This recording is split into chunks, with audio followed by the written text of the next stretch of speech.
Les lumières fluorescentes du bureau à domicile de Michael Thornton projetaient de dures ombres sur les plans architecturaux éparpillés sur son bureau. Les chiffres sur l'écran de son ordinateur se brouillaient tandis que la fatigue le gagnait. Il était 23h47. Il se frotta les yeux et se pencha en arrière dans son fauteuil en cuir, sentant la tension habituelle dans ses épaules due à sa position courbée sur les calculs de structure pour le nouveau projet de centre commercial. 15 ans de mariage lui avaient appris à s'adapter à l'emploi du temps de Jennifer. Ce soir, c'était la célébration trimestrielle de son entreprise au concessionnaire, suivie de verres dans ce bar branché du centre-ville qu'elle avait mentionné. Elle l'avait mentionné 3 fois pendant le dîner, insistant sur l'importance que cela revêtait pour sa carrière dans la vente automobile, afin d'entretenir des relations avec ses collègues et ses clients. Le meilleur vendeur reçoit une prime, avait dit Jennifer en se mettant du rouge à lèvres devant le miroir du couloir, et cet argent supplémentaire nous serait utile maintenant qu'Emily commence à penser à l'université. Michael acquiesça distraitement, révisant déjà mentalement les calculs de charges qui l'avaient préoccupé toute la journée. Jennifer était éblouissante dans sa robe noire, une robe qui coûtait plus que le budget café mensuel de Michael, mais il s'était habitué à ses efforts pour impressionner lors des événements professionnels. Le succès commercial était tout pour elle. Maintenant, dans le silence de sa maison de banlieue, Michael pouvait entendre les bruits familiers de ses enfants adolescents à l'étage. La musique d'Emily s'échappait de sa chambre, une douce mélodie acoustique qui contrastait fortement avec les effets sonores explosifs occasionnels des jeux vidéo de Josh. À 16 et 14 ans, respectivement, ils s'étaient habitués aux routines nocturnes séparées de leurs parents. Michael enregistra son travail et ferma son ordinateur portable. La maison semblait différente quand Jennifer n'était pas là, plus calme, s'il était honnête avec lui-même. Il n'y avait pas de critique pour avoir laissé ses chaussures près de la porte, pas de plainte pour la vaisselle dans l'évier, pas d'insinuation subtile sur les choses qu'il avait oublié de faire. Il n'y avait que la satisfaction tranquille d'un travail productif et la certitude que sa famille était en sécurité sous le toit qu'il avait contribué à concevoir et à financer. Il se dirigea vers la cuisine, se versa un verre d'eau et remarqua la tasse de café de Jennifer toujours dans l'évier depuis le matin. Quelque chose dans cette tasse abandonnée lui parut étrangement symbolique, bien qu'il ne pût articuler pourquoi. Elle avait travaillé plus souvent tard ces derniers mois, rentrant à la maison après qu'il se fût déjà endormi dans son fauteuil, et partant plus tôt le matin. La partie rationnelle de son esprit l'attribuait à son ambition. Jennifer avait toujours été motivée, toujours à la recherche de la prochaine promotion, du prochain accomplissement. C'était l'une des choses qui l'avait attirée vers elle pendant leurs années universitaires. Mais dernièrement, il y avait quelque chose de différent, une discrétion qui n'existait pas auparavant, des appels téléphoniques qui se terminaient brusquement quand il entrait dans la pièce, un nouveau mot de passe sur son ordinateur portable. Michael rejeta ses pensées comme de la paranoïa. Après 15 ans de mariage, la confiance devrait être automatique. Il avait bâti toute sa vie sur les fondations du respect mutuel et de l'honnêteté. La maison, les fonds pour l'éducation des enfants, leurs économies pour la retraite, tout était structuré autour de la conviction qu'ils étaient des partenaires œuvrant vers des objectifs communs. Il s'installa dans son fauteuil inclinable du salon avec l'intention de revoir une dernière série de calculs avant de se coucher. Le cuir était usé, adouci par des années de sessions de travail nocturne, et en quelques minutes, la chaleur et le confort le plongèrent dans un sommeil inattendu. Le bourdonnement strident de son téléphone réveilla Michael en sursaut. Le salon était sombre, à l'exception de la lueur de l'écran de son ordinateur portable. Il tâtonna pour trouver son téléphone, plissant les yeux devant l'écran lumineux. 3h17 du matin. Il n'y avait pas de nouveaux messages ni d'appels manqués. La maison était silencieuse. Le côté du garage de Jennifer était vide. Michael se redressa, soudainement alerte. Elle n'était jamais restée dehors si tard, même lors des célébrations d'entreprise les plus élaborées. Son esprit rationnel suggéra des explications logiques. Peut-être avait-elle trop bu et dormait-elle chez un collègue. Ou peut-être y avait-il eu une after-party qui s'était prolongée plus que prévu, mais une inquiétude persistante s'installa dans son estomac. Il essaya d'appeler son téléphone, cela tomba directement sur la messagerie vocale. Bon. Jour, c'est Jennifer. Je ne peux pas prendre votre appel pour le moment, mais laissez un message et je vous rappellerai bientôt. Le ton joyeux sonnait creux dans la maison sombre. Michael arpenta la cuisine, évaluant ses options. Il pouvait attendre le matin et espérer qu'elle était en sécurité. Il pouvait envoyer un message exprimant son inquiétude, ou il pouvait se rendre dans la zone du concessionnaire et vérifier par lui-même. La dernière option lui semblait une violation de la confiance, le genre de comportement suspect qui appartenait au mariage en crise, pas au solide. Mais à 3h30 du matin, sans nouvelles de sa femme depuis 15 ans, Michael prit ses clés. Les rues étaient vides tandis qu'il traversait son quartier de banlieue en direction du centre-ville. Le concessionnaire où travaillait Jennifer se trouvait dans un pôle d'activité près de l'autoroute, ancré par un centre commercial qui comprenait le bar qu'elle avait mentionné. Michael avait emprunté cette route d'innombrables fois, allant chercher Jennifer après des événements d'entreprise lorsqu'elle avait trop bu ou lui apportant le déjeuner pendant des périodes de vente particulièrement intenses. En entrant dans le complexe commercial, Michael repéra immédiatement la Honda Accord argentée de Jennifer. Elle était garée dans un coin éloigné du parking du centre commercial, loin des bâtiments principaux, derrière un grand camion de livraison où elle ne serait pas facilement visible depuis la rue. Le soulagement l'envahit. Elle était en sécurité, probablement en train de dormir après trop de célébrations dans sa voiture au lieu de rentrer chez elle en état d'ébriété. C'était un comportement responsable. En fait, bien qu'il eût souhaité qu'elle l'eût appelé pour l'informer, Michael se gara à quelques places de distance et s'approcha de sa voiture silencieusement, ne voulant pas la surprendre en la réveillant. Les fenêtres étaient légèrement embuées et il put distinguer des formes sur la banquette arrière en s'approchant. Ses pas ralentirent. Jennifer n'était pas seule. Il y avait 3 silhouettes dans la voiture. Jennifer au milieu de la banquette arrière, flanquée de 2 hommes. Tous les 3 semblaient dormir, leurs vêtements en désordre. La robe de Jennifer était relevée d'une manière qui ne laissait guère de doute sur ce qui s'était passé. Michael resta figé sur le parking, son esprit luttant pour traiter ce qu'il voyait. Ce n'était pas un cas de consommation excessive d'alcool lors d'une fête d'entreprise. Il n'y avait aucune explication innocente qu'il pût rationaliser. C'était une trahison dans sa forme la plus primitive. Ses mains tremblaient tandis qu'il sortait son téléphone. Sans réfléchir, il ouvrit l'application appareil photo et prit plusieurs photos, le flash illuminant momentanément l'intérieur de la voiture. Aucun des 3 ne bougea. Il captura plusieurs angles, s'assurant que les images montraient clairement le visage de Jennifer et ceux de ses accompagnateurs. Les hommes semblaient être dans la trentaine, l'un avec des cheveux foncés et une chemise habillée avec le logo du concessionnaire, clairement un collègue. L'autre était plus âgé, portant un costume coûteux, ce qui suggérait qu'il était probablement un client. Les 2 étaient inconnus de Michael, bien qu'il réalisât avec une sensation de nausée que Jennifer les avait probablement mentionnés en passant. Des références occasionnelles à des relations professionnelles qui prenaient maintenant une signification complètement différente. Michael s'éloigna de la voiture et retourna à son SUV, son cœur battant si fort qu'il pouvait l'entendre dans ses oreilles. Il s'assit sur le siège conducteur pendant plusieurs minutes, regardant les photos sur l'écran de son téléphone, souhaitant qu'elles soient quelque chose de différent de ce qu'elles étaient clairement.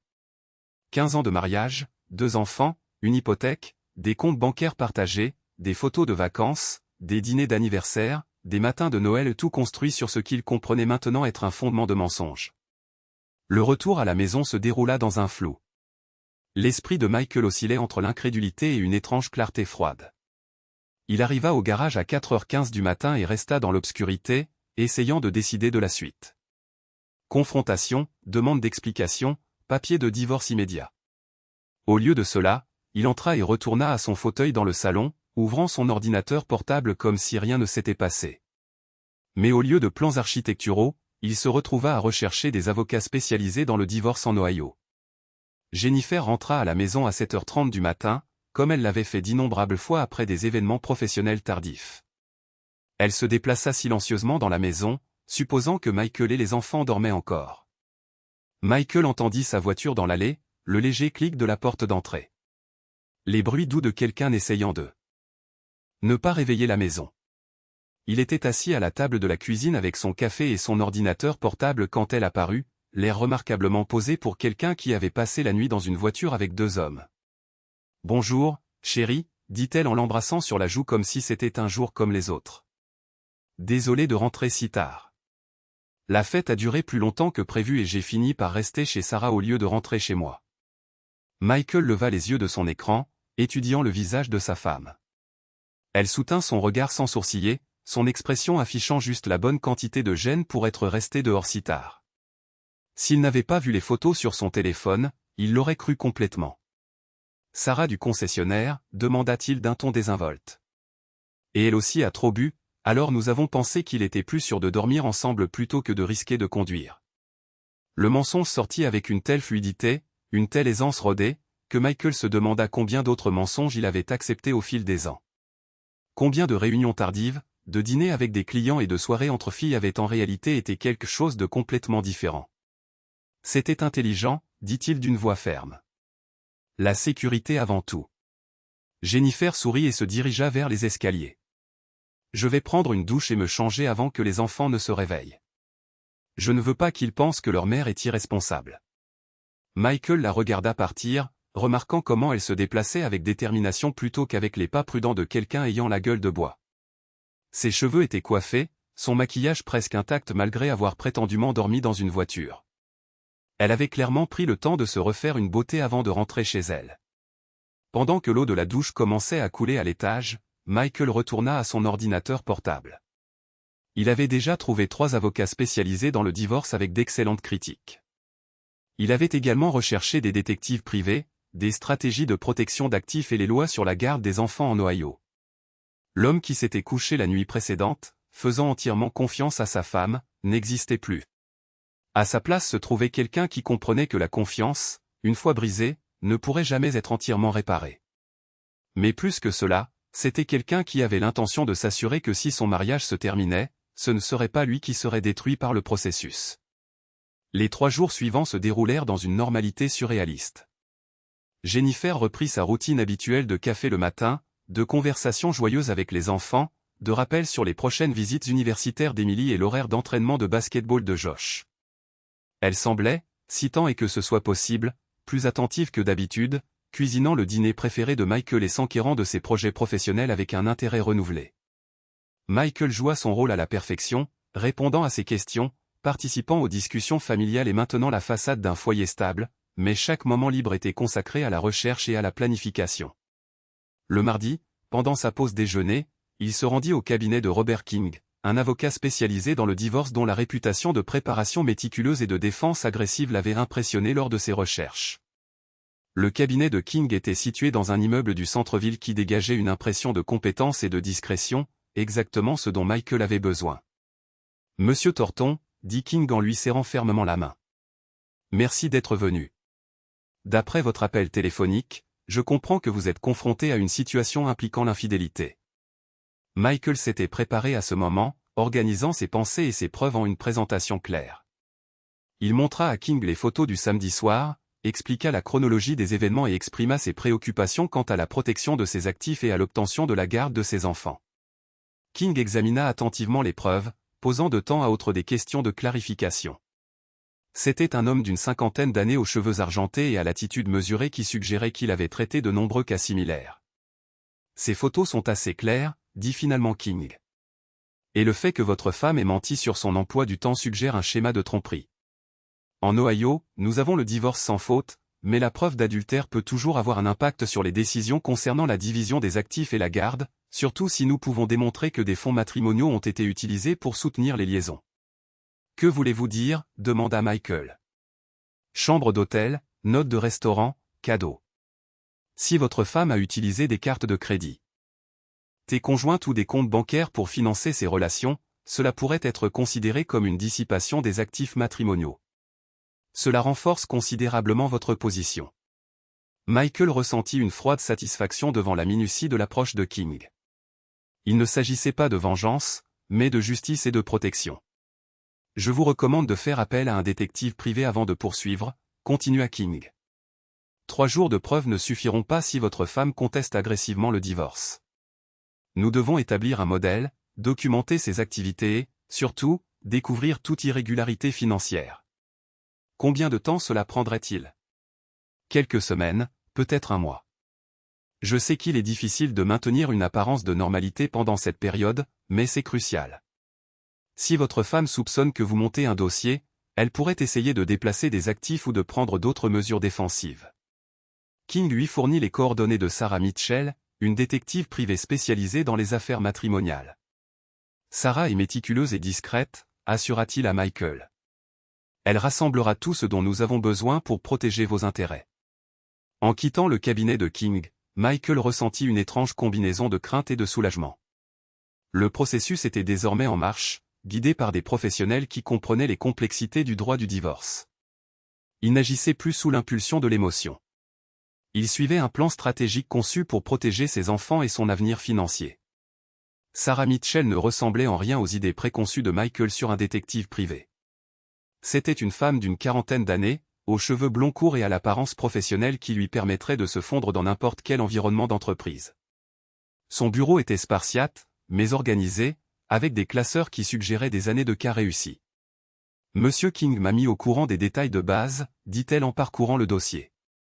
Mariée depuis 15 ans, 2 enfants, l'épouse travaille dans la vente automobile, preuve d'infidélité avec au moins 2 hommes différents. Ce dont j'ai besoin de vous, c'est une chronologie détaillée des récents comportements de votre épouse. Michael s'était préparé à cela. Il décrivit les absences croissantes de Jennifer, sa discrétion avec son téléphone et son ordinateur, les changements dans leur relation intime et la sensation grandissante qu'elle menait une vie parallèle dont il ne savait rien. Ces affaires révèlent souvent plus que ce que le client soupçonne initialement, avertit Sarah. Êtes-vous préparé à la possibilité que l'infidélité soit plus étendue que ce que vous avez déjà découvert? J'ai besoin de connaître la vérité, dit Michael, quoi qu'il en soit. Sarah hocha la tête. J'aurais besoin que vous me fournissiez toutes les informations possibles sur la routine de votre épouse, ses collègues, les lieux qu'elle fréquente. J'aurai également besoin d'accéder à vos relevés financiers conjoints pour rechercher des schémas de dépenses inhabituels. Pendant l'heure suivante, ils discutèrent des aspects techniques de la surveillance, des limites légales que Sarah devrait respecter et du calendrier pour recueillir des preuves complètes. Michael eut l'impression de planifier une opération militaire, ce qu'il supposa, d'une certaine manière, être le cas. Une dernière chose, dit Sarah alors qu'il concluait la réunion. Ne changez pas votre comportement à la maison. Ne devenez pas suspect ou conflictuel. Ne faites rien qui puisse alerter votre femme sur ce que nous faisons. Dès l'instant où elle réalisera qu'elle est sous enquête, cela deviendra beaucoup plus compliqué. Michael quitta le bureau de Sarah avec un mélange d'anticipation et de dégoût. Il était sur le point d'apprendre des choses sur sa femme qui détruiraient probablement toute affection qu'il ressentait encore pour elle, mais il reprenait aussi le contrôle d'une situation qui lui avait échappé pendant des mois. Le premier rapport de Sarah Mitchell arriva exactement une semaine plus tard. Michael le lut dans son bureau pendant le déjeuner, derrière une porte close qui garantissait l'intimité face à ses collègues. Le contenu dépassa ses pires attentes. Jennifer n'avait pas seulement des aventures occasionnelles avec des collègues et des clients. Selon la surveillance et l'enquête financière de Sarah, elle menait une double vie depuis au moins 6 mois. Les 2 hommes du samedi soir, Brad Kellerman du concessionnaire et Rick Torres, un client fortuné, faisaient partie d'une rotation qui incluait au moins 2 autres partenaires réguliers. Mais la révélation la plus choquante se trouvait dans la section financière du rapport. Jennifer avait ouvert un compte bancaire secret 3 mois auparavant, déposant des sommes régulières qui suggéraient qu'elle détournait de l'argent de ses commis. De vente avant qu'elle n'atteigne les comptes conjoints de la famille. Elle avait également obtenu une carte de crédit à son seul nom, l'utilisant pour payer des chambres d'hôtel, des dîners coûteux et des cadeaux pour ses divers amants. Plus troublant encore, Sarah avait documenté des rencontres entre Jennifer et un homme identifié comme David Morton, un avocat spécialisé dans le divorce réputé pour ses tactiques agressives dans les affaires à forte valeur patrimoniale. Des images de caméras de sécurité d'un restaurant du centre-ville montraient Jennifer et Morton lors de ce qui semblait être des discussions d'affaires détaillées, Jennifer prenant des notes et Morton présentant des documents. La dernière page du rapport contenait l'évaluation professionnelle de Sarah. Le sujet semble se préparer à une procédure de divorce tout en maintenant la façade d'un mariage stable. Le schéma de dissimulation d'actifs et de consultation juridique suggère une préméditation plutôt qu'une infidélité spontanée. Michael regarda le rapport longtemps, sentant quelque chose de froid et de dur s'installer dans sa poitrine. Jennifer ne le trompait pas seulement, elle prévoyait de divorcer de lui et avait préparé le terrain pour maximiser ses gains financiers dans le processus. Chaque sourire, chaque dîner de famille, chaque discussion sur l'avenir de leurs enfants avait été une performance, tandis qu'elle planifiait secrètement de détruire leur mariage à ses propres conditions.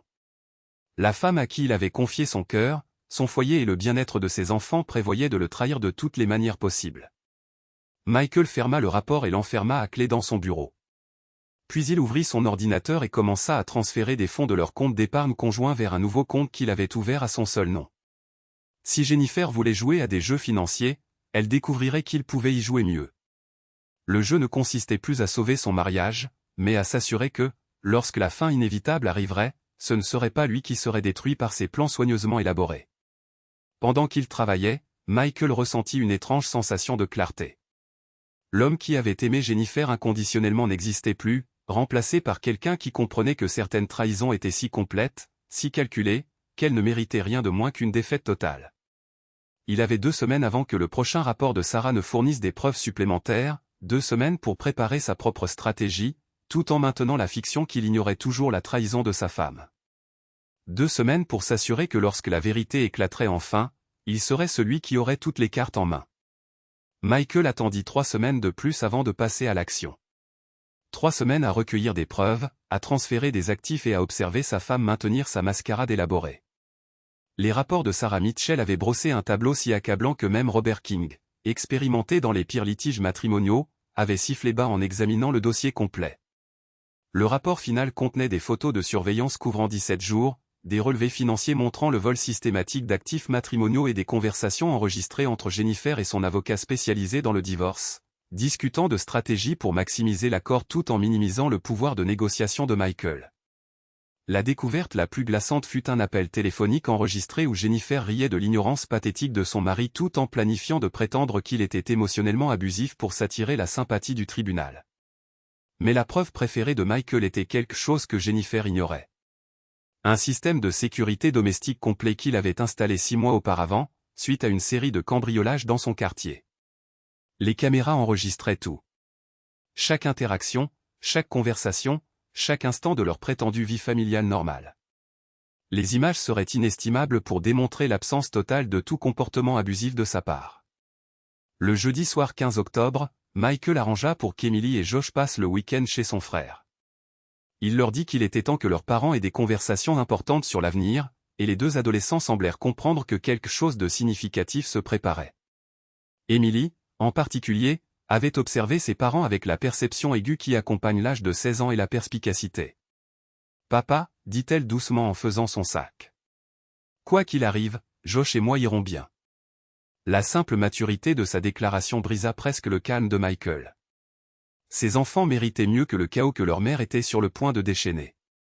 Jennifer rentra du travail à 18h30, portant des sacs de plats à emporter du coûteux restaurant de sushi qu'elle fréquentait. Ces derniers temps. Michael se demanda si le dîner avait été acheté avec de l'argent détourné de ses commissions ou débité sur la carte de crédit secrète qu'elle pensait qu'il ignorait. « Où sont les enfants » demanda-t-elle en posant les sacs sur le comptoir de la cuisine. « Ils sont chez Dave pour le week-end » répondit Michael sans lever les yeux de son ordinateur portable. « J'ai pensé que cela nous ferait du bien de parler un peu. » Quelque chose dans son ton dut l'alerter car Jennifer marqua une pause en déballant la nourriture. « Parler de quoi ?» Michael ferma son ordinateur portable et regarda directement sa femme pour la première fois depuis des semaines, sans feindre. Le masque de l'époux confiant avait disparu, remplacé par quelque chose qui fit reculer Jennifer instinctivement. « De ta relation avec Brad Kellerman et Rick Torres, dit-il d'une voix basse, du compte bancaire secret que tu as ouvert il y a 3 mois, de l'avocat spécialisé dans le divorce avec lequel tu rencontres depuis septembre, du mensonge complet qu'est devenu notre mariage. » Le récipient à emporter glissa des mains de Jennifer, renversant des rouleaux de saumon sur le sol de la cuisine. Son visage passa par une succession rapide d'expressions, choc, déni, calcul, et finalement, défi. « Je ne sais pas de quoi tu parles, » dit-elle, mais sa voix avait perdu son assurance habituelle. Michael ouvrit son ordinateur portable et le tourna vers elle. L'écran affichait l'une des photographies de Sarah. Jennifer et Rick Torres sortant d'un hôtel du centre-ville à 14h un mardi, alors qu'elle avait dit à Michael qu'elle montrait des voitures à des clients.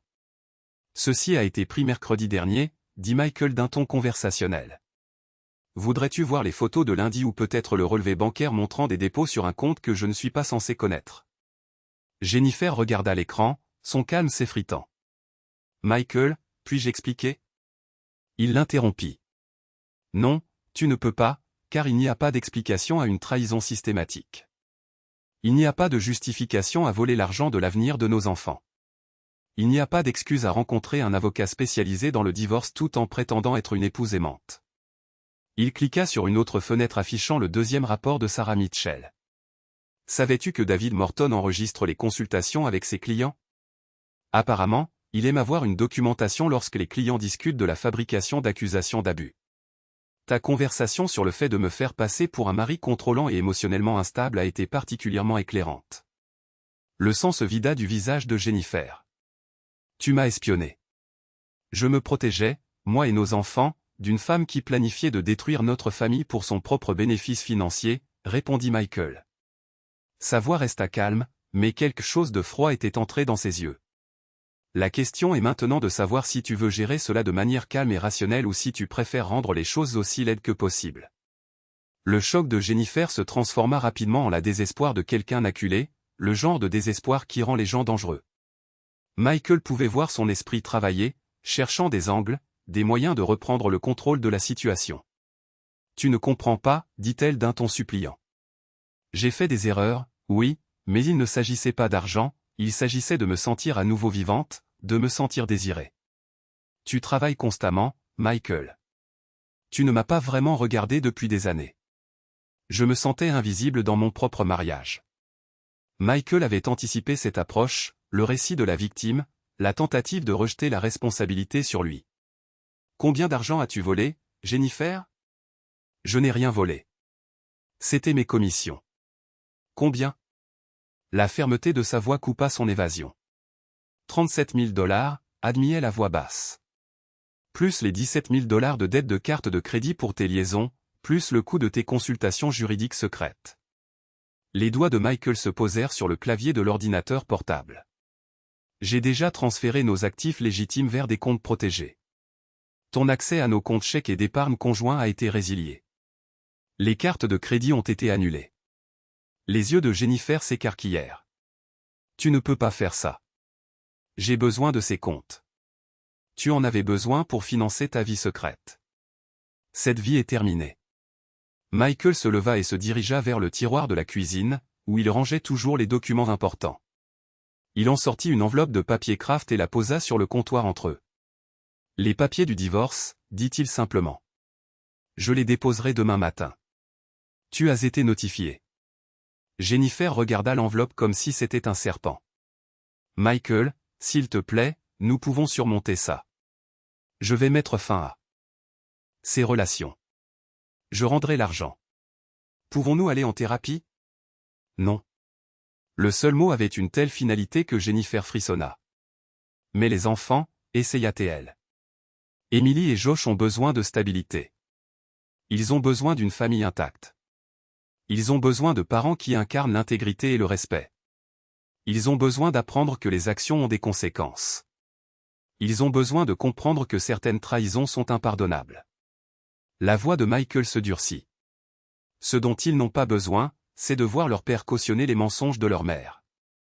L'expression suppliante de Jennifer commença à changer à nouveau, cette fois vers quelque chose de plus laid. Tu te crois si parfait, n'est-ce pas? Tu le es. Mais tu es froid, Michael. Tu es émotionnellement inaccessible. Tu m'as poussé à ça. Je t'ai poussé à voler de l'argent et à planifier de fausses accusations d'abus? L'accusation frappa comme un coup physique. La bouche de Jennifer s'ouvrit et se referma sans émettre de son. Oui, je sais aussi pour ça, continua Michael. David Morton est très méticuleux dans sa documentation. Ton plan d'affirmer que j'étais psychologiquement abusif, que je contrôlais les finances et t'isolais de tes amis. Tout est enregistré. As-tu vraiment cru que je ne le découvrirais pas? La façade de Jennifer s'effondra finalement complètement. L'épouse blessée disparut, remplacée par quelqu'un que Michael reconnaissait à peine. Quelqu'un de calculateur et de cruel.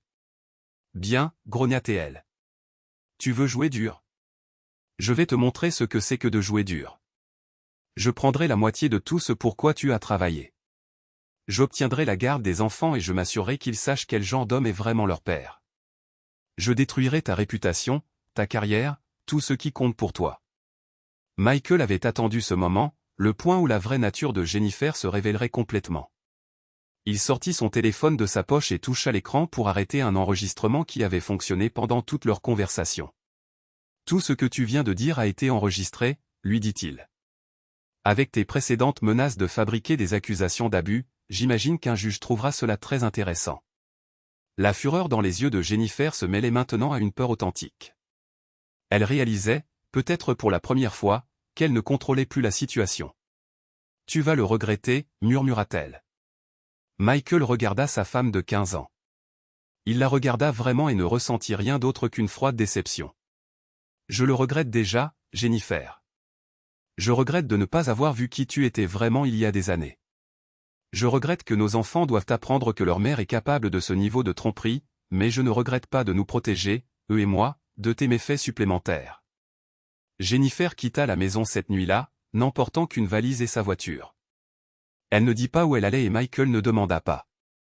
Il passa la soirée à revoir sa stratégie juridique avec Robert King par téléphone, s'assurant que chaque détail était parfait pour la présentation du lendemain matin. À 9 h le vendredi matin, Michael était dans le hall du tribunal tandis que son avocat déposait la demande de divorce. Les accusations étaient dévastatrices, mais minutieusement documentées: adultère, dissipation d'actifs matrimoniaux, fraude et intention de commettre un parjure dans des procédures légales. King avait rédigé la requête pour qu'elle soit à la fois factuelle et accablante, demandant la garde exclusive des enfants, la majorité des actifs matrimoniaux et le remboursement intégral de l'argent que Jennifer avait volé. Elle répondra agressivement, avertit King alors qu'il sortait du palais de justice. Les gens comme votre femme n'acceptent pas la défaite avec élégance. Préparez-vous à une escalade. Michael était préparé, en fait, il s'y attendait. L'escalade survint plus tôt que prévu. À 14 h, alors que Michael révisait des plans structurels dans son bureau, 2 policiers apparurent sur son lieu de travail. Monsieur Thornton, nous avons besoin de vous parler au sujet de certaines accusations qui ont été portées. Les collègues de Michael observèrent avec une inquiétude évidente tandis qu'il accompagnait les agents dans une salle de conférence privée. Il ressentit un mélange d'anticipation et de dégoût, sachant exactement ce qui allait arriver. Votre femme a déposé une plainte alléguant des violences domestiques, expliqua l'officier principal. Elle affirme que vous avez été émotionnellement et physiquement violent pendant des années et que vous l'avez menacée lorsqu'elle a tenté de partir hier soir. Michael hocha calmement la tête. A-t-elle fourni des preuves de ses prétendus abus? Le jeune officier consulta ses notes. Elle a des photographies d'Ekimos sur ses bras et des documents attestant de votre comportement contrôlant concernant les finances. Une synchronisation intéressante, observa Michael, étant donné qu'elle a déposé ses accusations 12 heures après que je lui ai signifié les papiers du divorce, étayant son adultère et le détournement de biens matrimoniaux. Les officiers échangèrent des regards. Ils avaient manifestement déjà eu affaire à des accusations mensongères et à des divorces contentieux.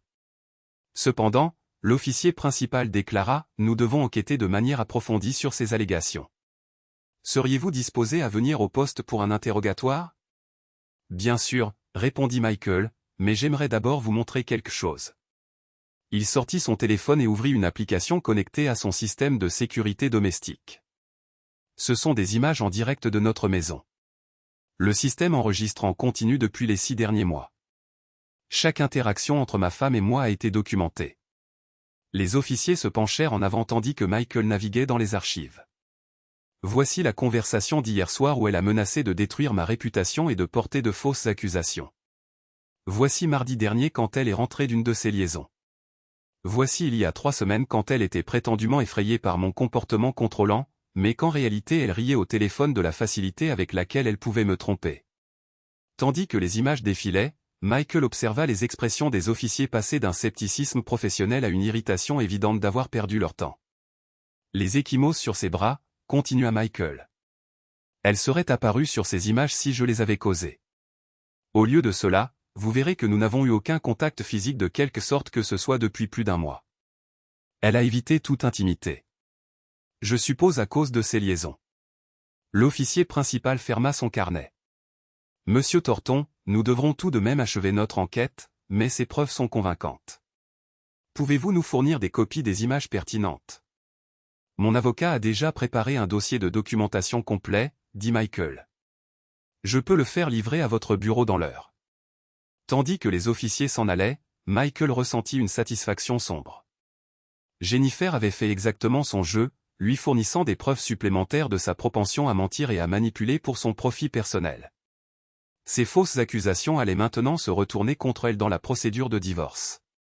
Le lundi matin, les conséquences des choix de Jennifer s'accumulaient rapidement. La police avait officiellement clôturé son enquête après avoir examiné les images de sécurité, notant dans son rapport que les accusations semblaient être fausses et malveillantes. Plus dommageable pour Jennifer, le propriétaire de la concession automobile avait été contacté par quelqu'un qui avait entendu parler des accusations de violence domestique et souhaitait les vérifier avant de faire affaire avec l'entreprise. Lorsque le propriétaire, Harold Blackwood, découvrit que sa vendeuse vedette n'avait pas seulement déposé de faux rapports de police, mais qu'elle avait également eu des liaisons avec un employé et un client, créant potentiellement des problèmes de responsabilité pour l'entreprise, l'emploi de Jennifer fut immédiatement résilié. Michael apprit son licenciement par Sarah Mitchell, qui avait observé Jennifer quitter la concession avec une escorte de sécurité et une boîte de ses effets personnels. Elle a essayé de se disputer avec Blackwood, rapporta Sarah lors de leur appel téléphonique. Elle a affirmé que vous tentiez de détruire sa carrière par vengeance, mais Blackwood avait déjà parlé à Brad Kellerman et Rick Torres. Apparemment, Torres était marié et a paniqué en apprenant l'enquête policière. Il l'a complètement dénoncée, affirmant qu'elle l'avait agressivement poursuivi et qu'il avait essayé de mettre fin à leur relation des semaines auparavant. Michael ne ressentit aucune satisfaction de la destruction professionnelle de Jennifer, seulement une reconnaissance lasse que les actions ont des conséquences. Elle avait construit sa vie secrète si imprudemment qu'il était inévitable que tout s'effondre une fois exposé. La véritable épreuve survint ce soir-là lorsque Jennifer apparut à la porte d'entrée, l'air épuisé et désespéré. Michael la laissa entrer, mais activa immédiatement la fonction d'enregistrement sur son téléphone et se positionna de manière à ce que les caméras de sécurité capturent tout. « J'ai perdu mon travail », dit-elle sans préambule. « Je sais que c'est de ta faute, à cause de ton besoin vengeur de te venger. » Michael étudia le visage de sa femme, notant l'application soignée de maquillage qui ne cachait pas entièrement la fatigue et le stress. « Tu as perdu ton travail parce que tu as choisi d'avoir des liaisons avec un collègue et un client. Ensuite, tu as Choi. Si de déposer de faux rapports de police. Je n'ai pas pris ces décisions pour toi. Tu as orchestré tout ça, accusa Jennifer. Tu as engagé des enquêteurs pour m'espionner. Tu as manipulé les preuves. Tu as retourné tout le monde contre moi. Je me suis protégé de quelqu'un qui prévoyait de me détruire, corrigea Michael. Les preuves n'ont pas été manipulées, elles ont simplement été recueillies et présentées. Si tu as l'impression que tout le monde s'est retourné contre toi, peut-être devrais-tu considérer pourquoi ton propre comportement semble si indéfendable aux yeux des autres. La contenance de Jennifer se brisa à nouveau, révélant le désespoir sous-jacent. Michael, s'il te plaît, je sais que j'ai fait des erreurs, mais c'est trop. Tu es en train de détruire toute ma vie. Tu as détruit ta propre vie, répondit Michael d'une voix calme. Et tu as essayé de détruire la mienne au passage. La différence, c'est que j'étais préparé à ta trahison. Qu'est-ce que tu veux de moi, demanda-t-elle. Et pour la première fois depuis le début de leur confrontation, elle sembla vraiment brisée. Michael considéra la question sérieusement. Que voulait-il? De la vengeance, une punition? Une reconnaissance de la douleur qu'elle avait causée. Je veux que tu assumes la responsabilité de tes choix, dit-il finalement. Je veux que tu signes l'accord de divorce sans obliger nos enfants à subir une longue bataille juridique. Je veux que tu rendes l'argent que tu as volé et je veux que tu comprennes que certains préjudices ne peuvent être réparés. Jennifer resta silencieuse un long moment. Quand elle parla à nouveau, sa voix était faible. Et qu'en est-il d'Emily et Josh? Vivront-ils avec moi? Tu auras des visites supervisées jusqu'à ce que tu puisses prouver ta stabilité et ton honnêteté. Peut-être qu'avec le temps cela pourra être modifié, mais tu devras regagner leur confiance, comme celle de tout le monde.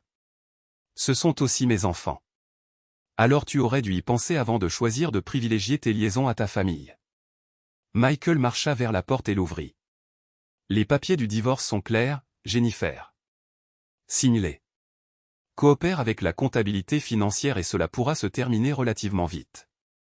Continue à te battre et je continuerai à présenter des preuves jusqu'à ce qu'aucun juge de l'État ne t'accorde quoi que ce soit. Jennifer s'approcha de la porte puis s'arrêta.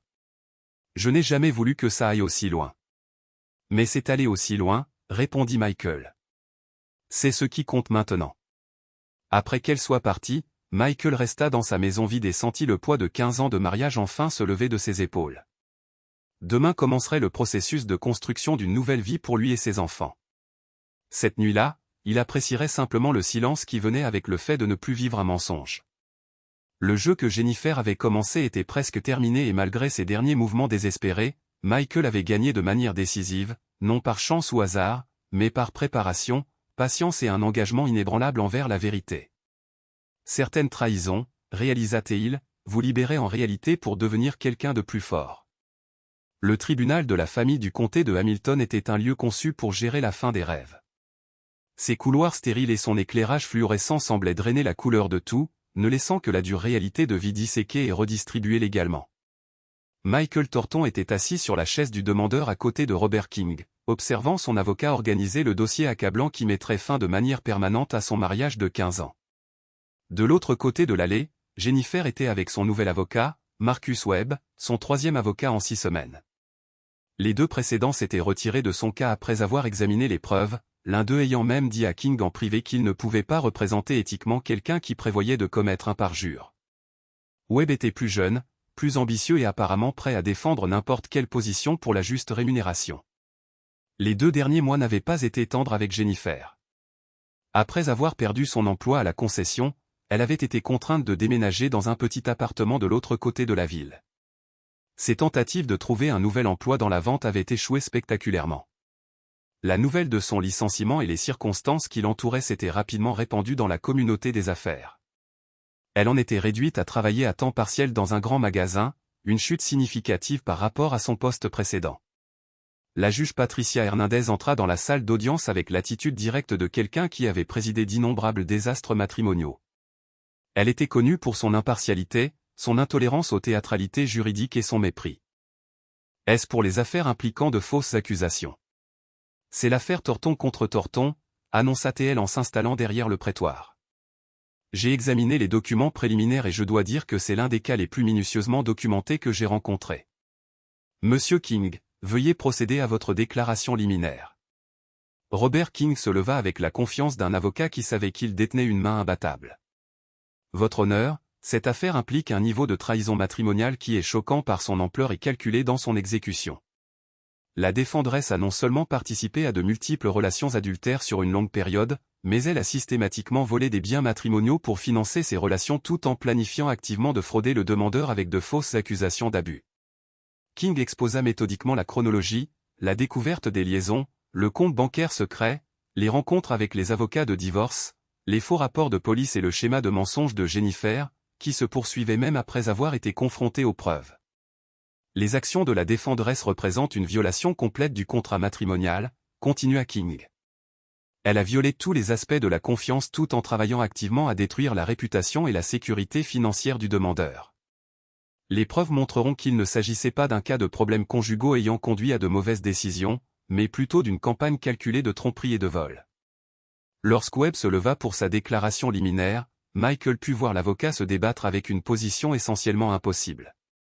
Votre honneur, commença Webb, bien que ma cliente reconnaisse avoir commis de graves erreurs, nous devons considérer le contexte d'un mariage devenu froid et distant. Madame Thornton s'est sentie émotionnellement abandonnée, ce qui l'a poussée à chercher une connexion ailleurs. Les irrégularités financières étaient des tentatives mal avisées de maintenir une indépendance dans une relation contrôlante.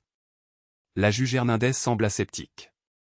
Monsieur Webb, j'ai examiné les images de surveillance et les dossiers financiers. Suggérez-vous que l'abandon émotionnel justifie le vol systématique et le parjure? L'hésitation de Webb était révélatrice. Nous croyons qu'il existe des circonstances atténuantes qui expliquent le comportement de ma cliente, votre honneur. Veuillez procéder avec vos preuves, monsieur King, dit la juge, manifestement peu impressionnée par l'approche de la défense. La présentation des preuves prit 3 heures et fut dévastatrice par sa minutie. King présenta les images des caméras de sécurité montrant des interactions familiales normales sans signe d'abus ou de comportement contrôlant. Les registres financiers démontrèrent comment Jennifer avait systématiquement détourné de l'argent des comptes conjoints pour financer ses liaisons. Les conversations enregistrées avec son avocat de divorce révélèrent son intention de fabriquer des accusations d'abus. Le plus dommageable fut peut-être le témoignage des policiers enquêteurs, qui décrivirent comment les accusations de violence domestique de Jennifer avaient été entièrement et minutieusement investiguées et jugées complètement fausses. Les ecchymoses sur les photographies, témoigna l'officier Reynolds, semblaient être créés artificiellement à l'aide de techniques de maquillage. Lorsque nous avons demandé à Madame Thornton de nous présenter les ecchymoses pour un examen médical, elle a refusé et a finalement admis que les marques n'étaient pas ce qu'elles semblaient être. Le visage de Jennifer pâlissait à chaque nouvelle preuve. Michael observa comment sa femme depuis 15 ans était systématiquement démasquée comme une menteuse, une voleuse et une manipulatrice. Il ne ressentit aucune satisfaction, seulement une confirmation lasse qu'il avait pris la bonne décision. Lorsque Webb tenta de présenter le témoignage de Jennifer sur son sentiment de négligence émotionnelle, le contre-interrogatoire de King fut chirurgical. Madame Thornton, vous avez témoigné que vous vous sentiez émotionnellement négligée dans votre mariage. Quand cet abandon a-t-il commencé? Il y a environ 2 ans, répondit Jennifer, sa voix à peine audible. Cependant, les preuves montrent que votre première liaison a commencé il y a 6 mois, pas 2 ans. Pouvez-vous expliquer cette divergence? Les sentiments étaient là avant que je n'agisse. Je comprends. Et cet abandon émotionnel justifiait-il de voler 37 000 $ des comptes de votre famille? Je ne volais pas. C'était mes commissions. King présenta un document. Voici votre contrat de travail avec la concession. Il stipule clairement que les commissions doivent être déposées directement sur le compte spécifié par l'employé. Vous avez spécifié le compte joint partagé avec votre mari. Vous avez ensuite te détourner des fonds de ce compte vers un compte secret. Comment cela n'est-il pas du vol? L'avocat de Jennifer s'objecta, mais le mal était fait. Chaque réponse de Jennifer ne faisait que la faire paraître plus trompeuse. Le coup de grâce survint lorsque King présenta l'appel téléphonique enregistré où Jennifer s'était moquée de la pitoyable ignorance de son mari tout en planifiant d'alléguer des abus. « Avez-vous fait cette déclaration ?» demanda King en faisant jouer l'enregistrement. La voix de Jennifer remplit la salle d'audience. Il n'a aucune idée de ce qui l'attend. Michael se croit si intelligent avec ses diplômes d'ingénieur et sa planification minutieuse, mais il est complètement aveugle à ce qu'il a juste devant lui. Quand j'en aurai fini avec lui, il aura de la chance s'il voit les enfants le week-end. Oui, murmura Jennifer. Et au moment où vous avez fait cette déclaration, votre mari vous avait-il déjà abusé physiquement ou émotionnellement? Non. Merci. Plus de questions. La décision de la juge Hernandez fut rapide et exhaustive. Elle accorda à Michael la garde physique complète d'Emily et Josh, Jennifer recevant des visites supervisées tous les 2 week-ends. La maison familiale, les comptes de retraite et le portefeuille d'investissement furent entièrement attribués à Michael, Jennifer étant responsable du remboursement des fonds volés majorés des intérêts et des frais de justice. Madame Thornton, dit la juge en regardant directement Jennifer. Votre conduite dans cette affaire a été tout bonnement épouvantable. Vous avez systématiquement trompé votre mari, volé des biens matrimoniaux, entretenu de multiples liaisons et ensuite tenté de couvrir vos traces avec de fausses accusations d'abus. Ce tribunal a rarement vu un tel modèle complet de comportement de mauvaise foi. Le visage de Jennifer s'effondra tandis que le poids total de la décision la frappait. Elle sortirait du mariage avec essentiellement rien. Sa réputation détruite, sa carrière en ruine, la garde de ses enfants accordée à Michael et une dette substantielle pour l'argent qu'elle avait volé. De plus, continua la juge Hernandez, étant donné votre propension démontrée à faire de fausses accusations, j'ordonne que toutes les futures visites avec vos enfants soient supervisées par un contrôleur désigné par le tribunal. Cela continuera jusqu'à ce que vous puissiez démontrer une vérité et une stabilité durable. Alors qu'il sortait du palais de justice, Michael ressentit un mélange inattendu de soulagement et de tristesse. Justice avait été rendue, mais au prix de la famille intacte de ses enfants et de son propre investissement de 15 ans dans un mariage qui avait été construit sur des mensonges. Emily et Josh attendaient dans la voiture de leur frère Dave, devant le palais de justice. À 16 et 14 ans, ils étaient assez grands pour comprendre ce qui s'était passé, bien que Michael ait tenté de les protéger des pires détails. « Comment ça s'est passé ?» demanda Emily doucement tandis que Michael montait dans la voiture. « C'est fini, dit-il. Vous vivrez simplement avec moi à temps plein. Votre mère aura des visites supervisées pour l'instant. » Josh, généralement plus direct que sa sœur, demanda « Elle a vraiment fait toutes ces choses dont tu nous as parlé ?» Michael s'était demandé quelle part de la vérité partager avec ses enfants. Finalement, il décida qu'ils méritaient l'honnêteté, adaptée à leur âge. « Oui, dit-il. Elle a pris des décisions qui ont beaucoup blessé notre famille, mais cela ne signifie pas qu'elle ne vous aime pas.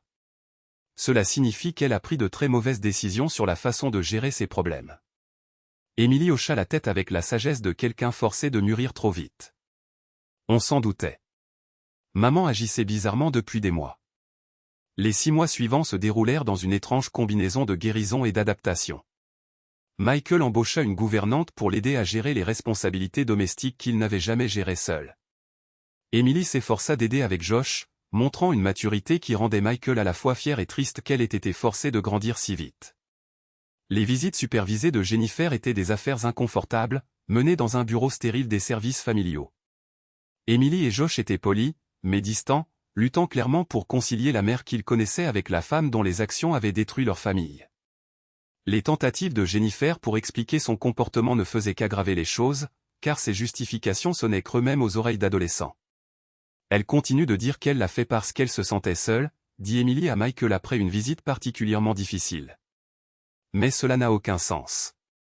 Si elle était seule, pourquoi n'a-t-elle pas parlé avec toi? Pourquoi nous a-t-elle menti pendant des mois? Michael n'avait pas de bon air. Éponce car il ne les connaissait pas. Les choix de Jennifer avaient été fondamentalement égoïstes et aucune rationalisation ne pouvait changer ce fait. Au printemps, leur nouvelle routine était devenue confortable. Michael avait ajusté son emploi du temps pour être plus présent aux activités de ses enfants. Josh s'épanouissait dans son équipe de basket et Emily se préparait pour les demandes universitaires avec le genre de concentration qui suggérait qu'elle était déterminée à construire quelque chose de positif à partir de la destruction de sa famille. C'est pendant cette période de stabilité, durement acquise, que Jennifer fit son dernier coup désespéré. Le coup à la porte de Michael survint un samedi soir d'avril, juste au moment où il révisait les brouillons des dissertations universitaires d'Emily. Grâce au moniteur du système de sécurité, il put voir Jennifer debout sur le porche, l'air nerveuse et agitée. Michael ouvrit la porte, mais ne l'invita pas à entrer. « Jennifer, ce n'est pas votre horaire de visite. »« J'ai besoin de te parler, » dit-elle. « C'est important, à propos de notre famille. »« Nous n'avons plus de famille, nous avons un accord de garde. » Les yeux de Jennifer se remplirent de larmes. Réelle cette fois, remarqua Michael, pas l'émotion calculée qu'elle avait montrée pendant les derniers mois de leur mariage. « Michael, je suis enceinte, » dit-elle. Les mots frappèrent comme un coup physique. Michael sentit que sa nouvelle vie soigneusement construite était soudainement menacée par une complication qu'il n'avait pas anticipée. « Félicitations, dit-il froidement. Je suppose que l'un de tes amants est le père. »« Non, » dit Jennifer rapidement. « C'est le tien, d'avant, avant que tout ne s'effondre, de la dernière fois que nous étions ensemble. » Michael fit rapidement des calculs. Leur dernière rencontre intime avait eu lieu fin janvier, quelques jours seulement avant qu'il ne découvre ses liaisons. Si elle était enceinte maintenant, en avril, le timing pouvait potentiellement fonctionner. « Même si c'est vrai, » dit-il, « ça ne change rien entre nous. »« Ça change tout, » dit Jennifer, sa voix gagnant en force. « Ce bébé a besoin de ses deux parents. Emily et Josh ont besoin que leur famille soit réunie à nouveau. Je sais que j'ai fait de terribles erreurs, mais c'est notre chance de prendre un nouveau départ. » Michael regarda son ex-femme et vit le même calcul manipulateur qui avait caractérisé son comportement tout au long de leur divorce. Même si la grossesse était réelle, même si l'enfant était le sien, Jennifer essayait toujours d'utiliser un levier émotionnel pour reprendre le contrôle. « Si tu es enceinte de mon enfant, » dit-il, nous discuterons des arrangements de garde par l'intermédiaire de nos avocats. Mais il n'y a pas de retour en arrière, Jennifer, tu as détruit notre mariage de façon permanente. Michael, s'il te plaît, j'ai appris de mes erreurs. J'ai suivi une thérapie, j'ai changé. Ce bébé pourrait guérir notre famille. Notre famille n'a pas besoin de guérison, répondit Michael. Elle a besoin de protection contre les personnes qui lui feraient du mal pour des raisons égoïstes. Les larmes de Jennifer se transformèrent en colère lorsque sa tentative de manipulation échoua. « Tu ne peux pas me tenir éloigné de mon enfant. Si c'est ton bébé, tu devras faire avec moi pendant les 18 prochaines années. Si c'est mon enfant, oui, nous élaborerons des arrangements qui protègent les intérêts de l'enfant. Mais cela n'inclut pas de réconciliation avec quelqu'un qui s'est avéré fondamentalement malhonnête. » Michael referma la porte, laissant Jennifer sur son porche. Grâce au moniteur de sécurité, il l'observa y rester plusieurs minutes avant de finalement retourner à sa voiture. Michael appela immédiatement Robert King pour discuter des implications légales de l'affirmation de grossesse de Jennifer. Le conseil de King fut typiquement minutieux et pratique. Si elle est réellement enceinte et que l'enfant est le vôtre, cela complique les choses, expliqua King. Elle pourrait demander une modification de l'arrangement de garde, plaider pour une réconciliation dans l'intérêt supérieur de l'enfant, ou utiliser la grossesse pour gagner de la sympathie dans de futures procédures. Que recommandez-vous? Des tests de paternité dès que cela sera légalement possible. Si l'enfant est le vôtre, nous élaborerons des arrangements de garde qui protègent vos intérêts et le bien-être de l'enfant tout en maintenant des limites appropriées avec votre ex-femme. Si ce n'est pas le vôtre, alors ce n'est qu'une autre tentative de manipulation. Michael passa les jours suivants à rechercher des options de tests de paternité prénataux. La technologie avait considérablement progressé ces dernières années, permettant des tests précis des 9 semaines de grossesse, en utilisant une simple prise de sang de la mère.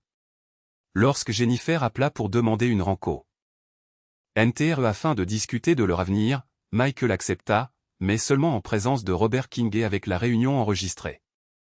Ils se retrouvèrent au bureau de King un jeudi après-midi. Jennifer semblait maintenant réellement enceinte, avec le genre de changement physique subtil difficile à feindre. Elle s'était soigneusement habillée pour la réunion, projetant une image de respectabilité retrouvée. « Je veux que nous essayions une thérapie, commença-t-elle, pour le bien de tous nos enfants, y compris celui-ci. Je suis disposé à discuter d'arrangements pratiques pour l'enfant, répondit Michael, mais je ne suis pas intéressé par la thérapie ou la réconciliation. Trop de mal a été fait. Tu n'es même pas prêt à essayer pour notre bébé?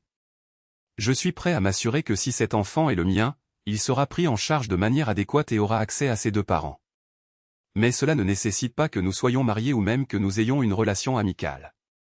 Le calme de Jennifer commença à se fissurer. Tu es cruel, Michael. J'ai fait des erreurs, mais j'essaie de me racheter. Tu n'as pas fait d'erreur, corrigea Michael. Tu as pris des décisions calculées pour tromper, voler et manipuler. La seule raison pour laquelle tu veux une réconciliation maintenant, c'est parce que tu as tout perdu et que tu as besoin de sécurité financière. King intervint. Madame Thornton, si vous êtes réellement intéressée par le bien-être de l'enfant, vous accepterez des tests de paternité pour établir clairement les faits.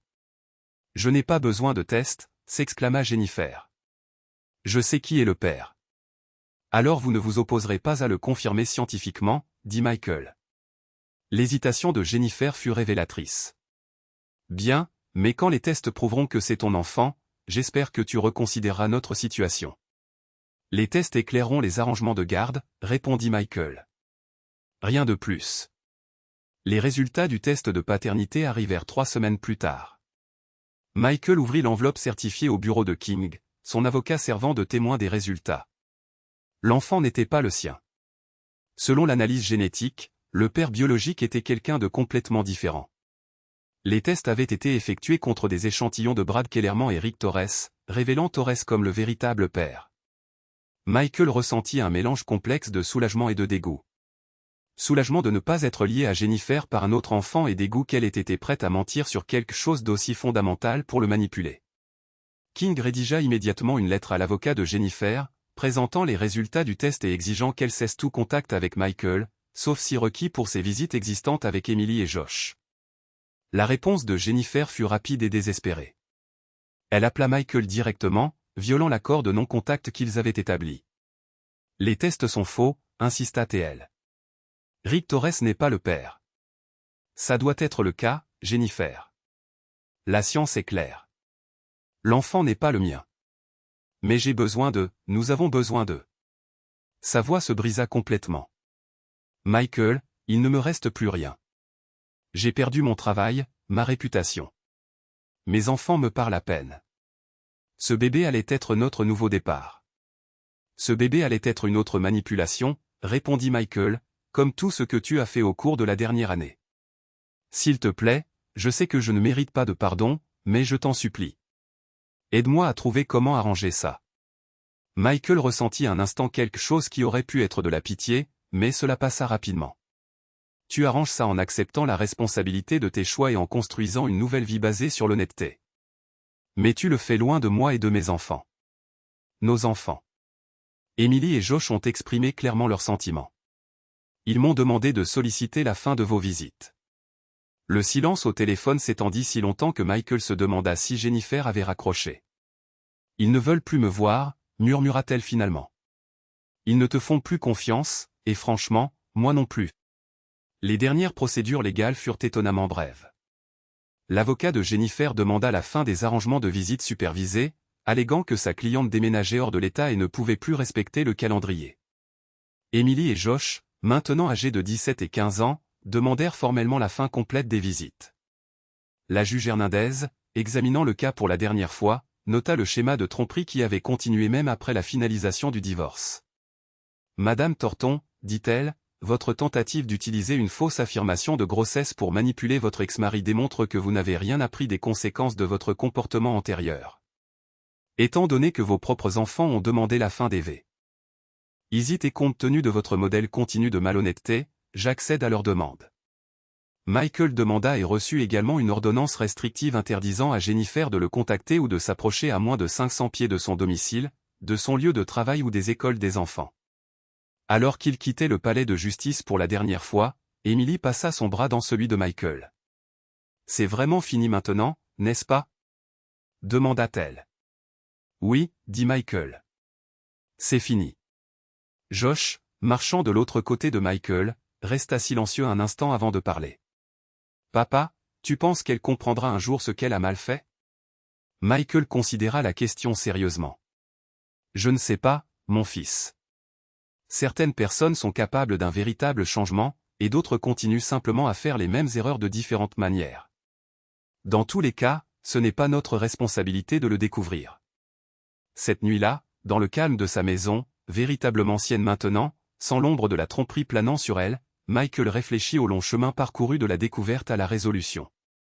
Il avait protégé ses enfants, préservé ses biens et s'était assuré que les tentatives de Jennifer pour le détruire avaient complètement échoué. Plus important encore, il avait appris quelque chose de précieux sur la nature de la confiance et de la trahison. Certaines blessures pouvaient guérir, mais certaines violations étaient si fondamentales qu'elles changeaient de façon permanente la relation entre les personnes. Jennifer avait brisé quelque chose qui ne pouvait être réparé, non pas parce que Michael était implacable, mais parce que le pardon exigeait un véritable repentir qu'elle était incapable d'offrir. 6 mois plus tard, alors qu'Emily partait pour l'université et que Josh entrait en première année de lycée, Michael réalisa que sa nouvelle unité familiale était en fait plus forte que l'ancienne. Elle était bâtie sur l'honnêteté, le respect mutuel et la connaissance durement acquise que la confiance, une fois correctement gagnée, valait la peine d'être protégée à tout prix. Jennifer avait déménagé dans un autre état. Autant qu'ils le sachent, elle n'existait plus dans leur vie. Sauf comme un avertissement sur le prix de la trahison. Et cela, pensa Michael, était exactement comme cela devait être. Certaines fins ne concernent pas le pardon ou la rédemption ou parfois, elles concernent simplement la justice et le droit des bonnes personnes à se protéger de ceux qui leur feraient du mal. Le jeu était terminé et chacun avait obtenu exactement ce qu'il méritait.